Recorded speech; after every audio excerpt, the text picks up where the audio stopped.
दोस्तों, मेरा नाम मित्र प्रकाश है। इस समय डेंगू का कहर पूरे देश में काफी तेजी से फैल रहा है। डेंगू कैसे होता है, कब हो जाता है डेंगू, डेंगू हो जाने के बाद आपको क्या क्या करना चाहिए, तमाम सवाल तब उत्पन्न हो जाते हैं जब आपको या आपके परिवार में किसी भी एक शख्स को डेंगू हो जाता है। इसी जानकारी के लिए, इसकी पूरी जानकारी के लिए हमारे साथ गोरक्ष हॉस्पिटल के डायरेक्टर एन.के. पांडे सर हैं। ये हमें बताएंगे कि अगर आपको डेंगू हो जाता है तो आप उसमें घरेलू उपाय क्या कर सकते हैं, अस्पताल आपको कब जाना चाहिए। मन में जितने भी सवाल आपके हैं वो सारे सवालों का जवाब डॉक्टर एन.के. पांडे हमें देंगे। तो सबसे पहले सर, आपका स्वागत है, बहुत बहुत स्वागत है। और धन्यवाद। डॉक्टर साहब, इस समय डेंगू फैल रहा है पूरे देश में काफी तेजी से। ये डेंगू फैलता ही क्यों है? आखिर इसके इसी मौसम में डेंगू क्यों उत्पन्न हो जाता है? देखिए, डेंगू एक वेक्टर बॉर्न डिजीज है। वेक्टर से हम बोलते हैं कि वाहक, यानी इस बीमारी का जो वायरस होता है उसका वाहक जो होता है वो मच्छर होता है। एडीज एजिप्टी नाम का मच्छर है जो फीमेल एडीज एजिप्टी नाम से ये फैलती है। तो अक्सर जो है बारिश के जो सीजन होते हैं उसी में इनका पॉपुलेशन काफ़ी बढ़ जाता है इन वेक्टर्स का, तो जिसके वजह से ये बीमारी बहुत तेज़ी से फैलने लगती है। तो हम हमारे घर के आसपास जो साफ पानी इकट्ठा होता है उसी में ये मॉस्किटोज ब्रीड करते हैं और फिर इनकी पॉपुलेशन बढ़ती है और फिर ये हमारे जो ह्यूमन पॉपुलेशन है उनको काट के उनसे जो ब्लड सक करते हैं उसके वजह से ये एक वायरस ट्रांसफ़र कर देते हैं जो डेंगू वायरस होता है और उसके वजह से ये बीमारी होती है और ये बीमारी फैलने लगती है। ये इसी वक्त, इसी महीने में अक्सर ये उत्पन्न हो जाती है। एक्चुअली ये जो मॉस्किटोज होते हैं इनका जो ब्रीडिंग सीजन होता है यही बरसात का समय होता है, अक्टूबर, नवंबर, दिसंबर, सितंबर। तो बरसात से पहले और बरसात के बाद वाला जो समय होता है इनका मतलब बहुत फेवरेबल होता है इनके ब्रीडिंग के लिए। तो इसलिए बरसात के बाद इनकी तादाद काफ़ी बढ़ जाती है। डॉक्टर साहब, ये चीज़ देखी जाती है कि ये लोगों को भी पता है, आम लोगों को, कि डेंगू के मच्छर दिन में काटते हैं। इनमें सच्चाई कितनी है ये बताइएगा? डेंगू के मच्छर दिन में काटते हैं? ऐसा कोई हार्ड एंड फास्ट रूल नहीं है कि डेंगू के मच्छर सिर्फ दिन में ही काटते हैं, ये रात में भी काटते हैं, लेकिन ज़्यादातर जो है वो दिन में ही काटते हैं। ठीक है, डेंगू के मच्छर रात में भी काट सकते हैं। रात में भी मैं कई लोगों को ये कहते हुए सुन रहा था कि भाई दिन में बच लो, रात में तो कैसे भी हो जाओ, रात में डेंगू वाले नहीं आते। जैसे ऐसा है कि रात होने के बाद डेंगू को लग रहा दिखाई नहीं देता है क्या? नहीं, ज्यादातर दिन में काटते हैं, लेकिन ऐसा कोई हार्ड एंड फास्ट रूल नहीं है मच्छरों का कि वो सिर्फ दिन में ही काटेंगे, रात में भी काटते हैं। और ये साफ पानी में ही उत्पन्न होते हैं? जी हाँ, ये साफ पानी में। ये नाली वाली के पानी में नहीं? नहीं, नाली के पानी में सर्वाइव नहीं कर पाते हैं। तो ये जो एडीज एजिप्टी मच्छर की यही खासियत होती है कि साफ पानी में ही ये अपने अंडे देते हैं। हमारे दर्शकों को आप ये बताएं, ये कहाँ कहाँ ये उत्पन्न हो सकते हैं डेंगू? देखिए, हमारे घर के आसपास कहीं भी साफ पानी इकट्ठा होता है वहाँ पे उत्पन्न हो सकते हैं। जैसे कि आप कूलर में पानी काफ़ी दिन से रखा हुआ है, वो भी साफ पानी होता है, उनके लिए बहुत फेवरेबल होता है कि वो अपने अंडे देते हैं, उसमें वो ब्रीड करते हैं। इसके साथ साथ हमारा एसी का पानी है, आसपास कहीं टायर वगैरह फेंका रहता है या कोई प्लास्टिक के ग्लास या कोई कंटेनर ऐसा फेंका हुआ होता है, तो बरसात में उसमें पानी इकट्ठा हो जाता है, वो साफ पानी होता है और इसमें ये मॉस्किटो बहुत अच्छे से सर्वाइव करते हैं, अंडे देते हैं और ब्रीड करते हैं इसमें। आपको ये बात पता चल गई होगी कि आपके घर के अगल बगल या आपके घर में अगर कहीं पे भी टायर, कूलर, एसी या कोई भी जगह खुली हो जहां पानी रुक सकता हो और वो पानी बरसात का हो और साफ हो, तो वहां ये मच्छर हो सकते हैं और आपको डेंगू फैला सकते हैं। अच्छा, ये तो हो गई कि डेंगू फैलता कैसे है। अगर किसी व्यक्ति को डेंगू हो जाते हैं तो सबसे पहला लक्षण क्या होता है उसका? देखिए, सबसे पहला लक्षण होता है कि उसको फीवर आना, मतलब बुखार जो है सबसे पहला लक्षण होता है। तो इसमें मरीज को क्या होता है, बुखार बहुत तेज बुखार आता है, 102 104 पे भी आ जाता है बुखार। और बुखार के दौरान इसके कुछ और भी सिम्टम्स होते हैं, जैसे जी मिचलाना, उल्टी आना, पेट में दर्द होना और डायरिया, ये सब भी होता है। अच्छा, तो अगर इसको हमने सही से इसका मैनेजमेंट नहीं किया इस बीमारी का, तो ये बीमारी और जटिल रूप ले लेता है। तो जैसे कि ये डेंगू हेमोरेजिक फीवर या डेंगू हेमोरेजिक शॉक सिंड्रोम में भी आ जाता है। हाँ। इसमें क्या होता है कि जो मरीज होता है उसकी जो वैस्कुलर परमेबिलिटी होती है वो काफ़ी बढ़ जाती है, और इसके साथ साथ उसका प्लेटलेट भी जो वायरस होता है काफ़ी डिस्ट्रॉय कर देता है, तो प्लेटलेट की भी कमी आ जाती है। हाँ। तो जब वैस्कुलर परमेबिलिटी बढ़ जाती है तो हमारे शरीर से पानी इसको का अगर लॉस होने हिंदी में लगता है। वैस्कुलर परमेबिलिटी को अगर जो हमारी खून की नसें होती हैं हाँ। उनमें क्या होता है कि जो पानी का रिसाव बढ़ जाता है। हाँ। तो वहाँ से जो खून में जो हमारे फ्लूइड होते हैं, हाँ। जो ब्लड जिस कंपोनेंट से बने होते हैं, वाटर और प्रोटीन्स वगैरह ये सब कुछ है, तो जो उसका फ्लूइड पार्ट है वो स्राव करके बाहर आ जाता है। तो जिसके वजह से हमारे बॉडी में फ्लूइड की कमी हो जाती है, अचानक से बीपी कम हो जाता है, क्योंकि ब्लड प्रेशर का जो मेन पार्ट होता है हाइड्रोस्टैटिक प्रेशर, तो वो अगर ब्लड में पानी रहता है उसके वजह से भी प्रेशर बना रहता है। अब जब वो रिसाव करके बाहर आ जाता है तो बिल्कुल मतलब बीपी कम हो जाता है, जिसको हम लोग डेंगू हेमोरेजिक शॉक सिंड्रोम बोलते हैं। तो ऐसे केस में मरीज का बिल्कुल पल्स बीपी बिल्कुल नील हो जाता है, और कभी कभी अगर इसको ठीक से मैनेज नहीं किया तो मरीज की डेथ भी हो सकती है।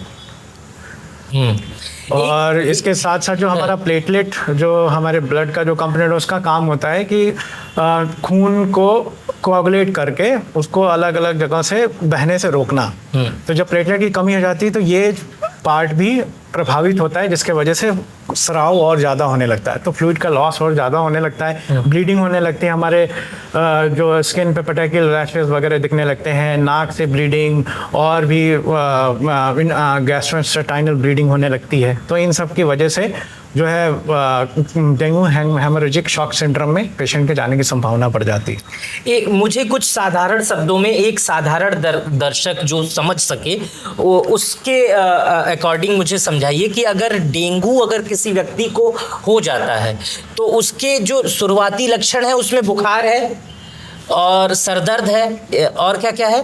बुखार है, सर दर्द है, मरीज को ऐसा लगता है कि आंखों के पीछे बहुत तेजी से दर्द हो रहा है, आंख के पीछे उसके सारे बॉडी के मसल्स जो हैं वो मांसपेशियों में दर्द होने लगता है, पेट में दर्द होता है, और उल्टी आने लगती है, मिचली आने लगती है मरीज को। तो ये सब कंप्लेंट्स मरीज जो है बताता है।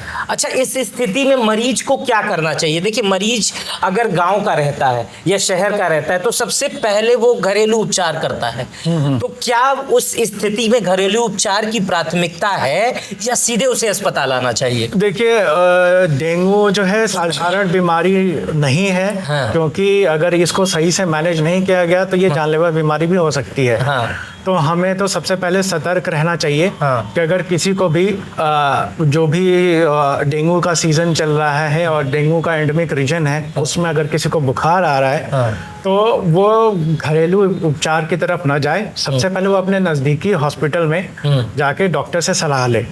ठीक है, इसकी जांचें होती हैं, जांच से ये कंफर्म हो जाता है कि ये बुखार डेंगू का ही बुखार है, तो फिर इसका इलाज बहुत अच्छे से हो सकता है। अगर शुरू से ही हम इलाज करें तो जो इसकी कॉम्प्लिकेशन है, जैसे dengue haemorrhagic fever, dengue haemorrhagic shock syndrome, इन सब चीज़ों से हम लोग बच सकते हैं। इन सब चीज़ों से बच। अच्छा, एक सवाल है कि अगर घर पे कोई बैठा हुआ है, उसको लग रहा है कि उसकी आंख में दर्द है, मतलब अगर कोई व्यक्ति घर पे लग रहा है, अगर किसी भी व्यक्ति को घर पे ये लग रहा है कि उसे डेंगू के लक्षण हैं, तो उसे कौन सी जांच करा लेनी चाहिए बगैर डॉक्टर की सलाह से? पाइथा में जाके अपने कंफर्मेशन के लिए किसी भी पाइथोलॉजी में जाके इलाज कोई करा लेना चाहिए? इसकी कोई सलाह देंगे? देखिए, अपने आप से जांच कराने का जो मतलब सेल्फ डायग्नोस्टिक का कोई ऐसा बात तो होता नहीं है, क्योंकि बिना डॉक्टर के सलाह से कोई भी लैब जो है कोई जांच नहीं करेगा। तो मेरी सलाह ये रहेगी कि आप सबसे पहले डॉक्टर से परामर्श लें, फिर डॉक्टर अगर जांच एडवाइस करता है डेंगू का तो वो जांच जरूर कराएं। जो डेंगू की जो जांचें होती हैं बेसिकली क्या है कि हमें देखना होता है कि जो डेंगू का वायरस है उसके अगेंस्ट जो है एंटीबॉडीज बनती हैं, और वायरस के अंदर खुद ही एंटीजन है। तो वो हम लोग ब्लड टेस्ट से हम देख सकते हैं कि अगर एंटीजन प्रेजेंट है और एंटीबॉडीज भी प्रेजेंट है तो हम समझ सकते हैं कि हाँ ये डेंगू हेमोरेजिक फीवर भी। कोई पर्टिकुलर जांच नहीं होती है? यही पर्टिकुलर जांच है। हाँ, कौन कौन सी जांचें लिखी जाती है उसमें? उसमें देखिए डेंगू की पूरी एक जांच की बैटरी होती है जिसको हम लोग करते हैं। हाँ। तो उसमें हमारा डेंगू का NS1 एंटीजन कराते हैं ब्लड टेस्ट में, और डेंगू का जो IgG IgM एंटीबॉडीज है ये टेस्ट कराते हैं। तो इससे हमें पता चल जाता है। कुछ डॉक्टर्स ये भी सलाह देते हैं कि हेमाटोक्रिट भी देख लेते हैं, जिसके वजह से हमें ये संभावना मिल जाती है कि हाँ इसे डेंगू हो सकता है। तो इन जांचों से हमें पता चल जाता है कि डेंगू, साथ ही साथ पेशेंट को कुछ साइंस एंड सिम्टम्स भी दिखते हैं, जैसे कि अगर प्लेटलेट बहुत कम है मरीज का तो उसके शरीर पे लाल लाल रंग के धब्बे, जिसको हम लोग पेटाकिल रैशेस बोलते हैं, जिसको पेटाकिल ब्लीड बोलते हैं, वो दिखने लगते हैं। तो उससे हम लोग कंफर्म हो जाते हैं कि हाँ इसे डेंगू है। अच्छा, ये शुरुआत में ही किसी को डेंगू हुआ तो उसके शरीर पे रैशेस आने नहीं, लगते हैं? शुरुआत में ही होता है जब प्लेटलेट बहुत कम होने लगते हैं तो रैशेस आते हैं। 30,000 20,000 से नीचे आने लगते हैं तो वो रैशेस दिखने लगते हैं। रैशेस दिखने लगते हैं। हाँ, फिर जो है इंटेस्टाइनल ब्लीडिंग वगैरह भी होने लगती है, तो जो लैट्रिन का रंग है वो काले रंग का होने लगता है। तो ये सब चीज़ें देख के हम साइंस से भी पता कर सकते हैं कि डेंगू। तो ये हम अभी तक डेंगू के लक्षण की बात कर रहे थे कि अगर किसी को डेंगू हो जाता है तो वो अपने आप को कैसे पहचाने और उसके बाद से उसको क्या करना चाहिए, कहाँ जाना चाहिए। अब हम बात करेंगे कि अगर डेंगू हो गया है, आप अस्पताल में किसी भर्ती हैं, तो क्या उन्हें क्या डाइट देनी चाहिए, क्या उन्हें खाना चाहिए? सबसे बड़ी बात देखिए, डेंगू हर आदमी को, ऐसा तो है नहीं कि घरेलू बीमारी है, सबको होता रहता है और पता रहता है। तो अस्पताल से लेकर व्यक्ति घर पे चला जाता है या अस्पताल में रहता है तो उसको तमाम दिमाग में भ्रम रहता है कि ये खाएं ये ना खाएं। तो डेंगू के समय व्यक्ति अगर एडमिट है कहीं तो उसे क्या खाएं? हालांकि उसे डॉक्टरी सलाह है, लेकिन हर आदमी चूंकि इंटरनेट पे सर्च करता है, तो आप क्या सलाह देते हैं? हाँ देखिए, अगर कोई मरीज एडमिट है जिसको डेंगू है तो सबसे पहले तो उसका उपचार सही होना चाहिए। जो भी हम लोग मेडिकेशंस यूज़ कर रहे हैं वो प्रोटोकॉल के हिसाब से, जो डेंगू का ट्रीटमेंट प्रोटोकॉल है उसके हिसाब से सही होना चाहिए। उसके साथ साथ मरीज को ऐसा कोई डाइटरी रिस्ट्रिक्शन नहीं होता है, मरीज अपना सब कुछ खा सकता है। बस उसे ये ध्यान देना चाहिए कि जो भी वो खाए वो मतलब स्वच्छ खाए, बिल्कुल हाइजीन मेंटेन किया हुआ रहना चाहिए कि कहीं ऐसा नहीं बाहर से कुछ मंगा के खा रहे हैं और वो इन्फेक्टेड हो, तो जिसके वजह से और सुपर इन्फेक्शन हो सकता है, गैस्ट्रोइंटेस्टाइनल इन्फेक्शन वगैरह हो सकता है। तो मेरी सलाह ये रहती है कि मरीज को बिल्कुल अच्छा पौष्टिक आहार लेना चाहिए। उस समय ज़्यादातर अगर बॉइल्ड खाना खाए तो ज़्यादा सेफ रहता है मरीज उसमें। और साथ ही साथ उसको अपने हाइड्रेशन का ध्यान देना चाहिए।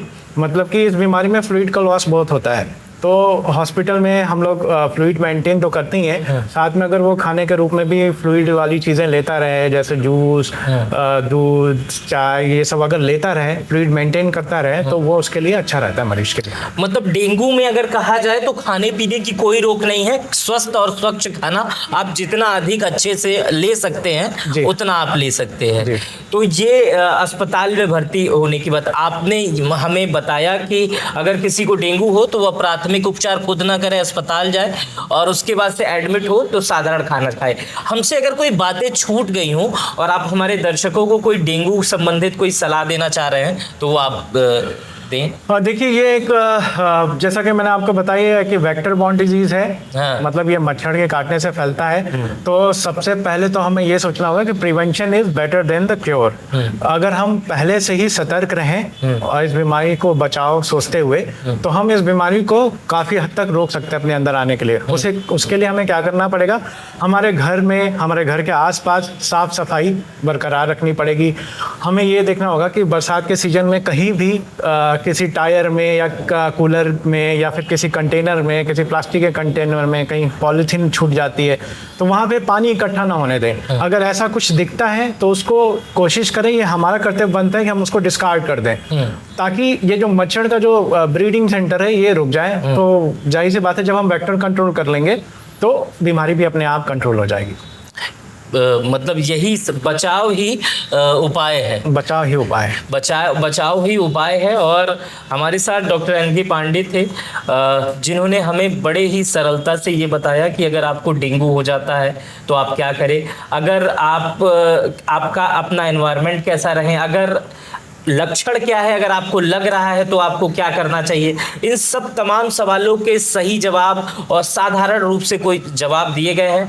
आपको ये वीडियो कैसा लगा हमें कमेंट बॉक्स में बताइएगा। अगर आपके कोई सवाल हैं तो भी कमेंट बॉक्स में छोड़ दीजिएगा, हम कोशिश करेंगे उन सवालों का सही जवाब दें आपको।